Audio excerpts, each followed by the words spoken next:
Hello, Steeler Nation, and welcome to the Pittsburgh Steelers Syndicate. I'm Britsburgh Owen, your voice from across the pond.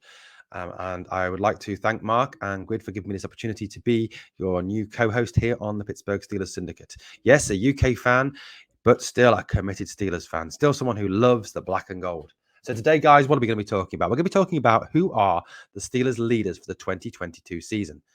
And this year, more than any year, it is important on a number of grounds why we need leaders, why we need leaders on the field. Yes, we have some good leaders off the field with the likes of Mike Tomlin, Brian Flores, Terrell Austin, Matt Canada, people like that. But we also need those leaders on the field, the people who are going to control the game on the field, that are going to bring people together when we need to, that are going to, when we are struggling, that are going to bring the team together and get them to realize what they need to do to win the game.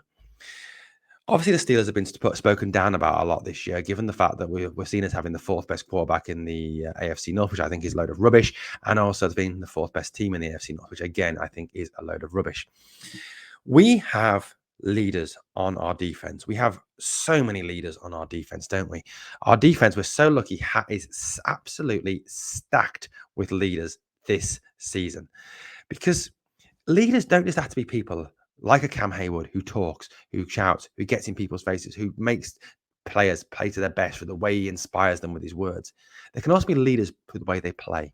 But let's deal with those vocal leaders first of all. Who are our vocal leaders? Well, obviously, Cam Hayward is the biggest one. Cam Hayward is the heart and soul of the Pittsburgh Steelers. He's the man who brings the team together. He's the man who talks often for the team. And he's someone who's going to have a very vital role over these coming months, given the Dwayne Haskins tragedy, helping the team to heal and come together as one again. On top of that, we have TJ Watt. TJ Watt, our defensive player of the year, the finest defensive player in the NFL. He was obviously a defensive captain in previous seasons. However, last season he wasn't. Probably because the fact that his contract negotiations were still ongoing at the time when the captaincies were being handed out, therefore precluding him from actually becoming a defensive captain. Moreover, we've got likes of Tyson Alalu and Stefan Tuitt on the defensive line. Not always as vocal, but through the way they play the game and the example they set, they're also leaders. Miles Jack, for the way he's going to play the game. If you've seen him play and the way he runs everywhere, tackles anything that moves, he is very much a leader with the way he plays. Minka Fitzpatrick is a vocal and also an example leader, just like Cam Hayward and TJ Watt. We're very lucky to have him in our secondary, controlling and bringing that secondary together. So we've got leaders, all those key positions on the line, in the linebackers, and then in our secondary. But the biggest question, and the question I hear you all are saying out there, is where are our leaders on offense? Who are the 2022 leading players on the offense? If you look at the past, we've had great leaders on our offense, haven't we? Even in recent years, people like Marquise Pouncey, David DeCastro, and Ben Roethlisberger. Ben Roethlisberger never really a leader that he never really wanted to be the leader, I don't think. Something that was so much foisted on him that he took on board, that he had that importance in the team as the quarterback, and he needed to lead the team. But now he's gone. Now Marquise Pouncey's gone. David DeCastro's gone. We need someone to step up, and we have a very young, inexperienced offense. An offense that you could often say massively underperformed last season and didn't perform to the standards that defense did in many, many games. So who are the potential leaders on that defense? We need to get back to Pittsburgh Steelers football and having those leaders. Like if the last time we won that Super Bowl, we had some leaders on the offense, didn't we? People like Hines Ward, people like Ben Roethlisberger, people like Willie Parker, people like Heath Miller, people like Max Starks, Willie Cobb, people that really played by example and led the Pittsburgh Steelers team. So who are the leaders this year? If you look at our starting line, a line is a good place to have those leaders, to bring that line together, to make that line be the line that can help create gaps for Najee Harris to run through and can give Mitch Trubisky time to throw the ball and go through his reads and really run that Canada system. On that line, you're probably going to have something like left tackle, Dan Moore, left guard, Kevin Dotson, center being Kendrick Green or possibly Mason Cole. Then looking at, right guard being James Daniels, who could also play center, and right tackle being Chukes Okorafor. Even there, you have inexperience, don't you? If you take Chukes, for instance, Chukes is going into his fourth year. Chukes is not really a leader, is he? He's not someone who's vocal. James Daniels is someone I will return to in a moment. Nice equal potential. And Kendrick Green is someone who struggled and may not even get his place in the team this year. Mason Cole, again, someone who's just come into the team and has not really ever seen has been that vocal leader.